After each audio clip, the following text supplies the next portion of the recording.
തിരക്കൊഴിയാതെ ശബരിമല സന്നിധാനം. ഇന്നലെ മാത്രം ദർശനത്തിനെത്തിയത് 1,00,000-ലധികം തീർത്ഥാടകരാണ്. അതേസമയം അരവണ പ്രതിസന്ധിക്ക് ഭാഗികമായ പരിഹാരമായി ഒരാൾക്ക് 10 ടിൻ വീതം അരവണ ലഭ്യമാക്കി തുടങ്ങി. അരവണ ആവശ്യത്തിന് വിതരണം ചെയ്യാത്തതിൽ ദേവസ്വം ബോർഡ് കടുത്ത വിമർശനം നേരിട്ടിരുന്നു.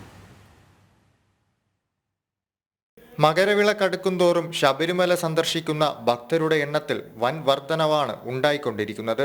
മകരവിളക്കിനോടനുബന്ധിച്ച് നട തുറന്ന എല്ലാ ദിവസങ്ങളിലും ശരാശരി 1,00,000-ലധികം പേരാണ് മല ചവിട്ടുന്നത്. ഇന്ന് അവധി ദിവസമായതിനാൽ തിരക്ക് വർദ്ധിക്കാൻ തന്നെയാണ് സാധ്യത. മണിക്കൂറുകളോളം ക്യൂ നിൽക്കേണ്ടി വരുന്ന സാഹചര്യം പലപ്പോഴും ഭക്തരും പോലീസും തമ്മിൽ തർക്കങ്ങൾക്ക് കാരണമാവുന്നുണ്ട്. തിരക്ക് നിയന്ത്രിക്കുന്നതിന്റെ ഭാഗമായി 10-ാം തീയതിക്ക് ശേഷം സ്പോട്ട് ബുക്കിംഗ് ഒഴിവാക്കാനാണ് ദേവസ്വം ബോർഡിന്റെ തീരുമാനം.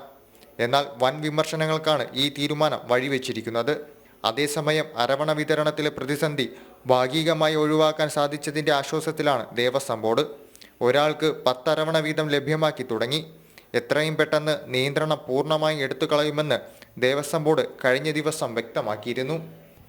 ജനം, സന്നിധാനം.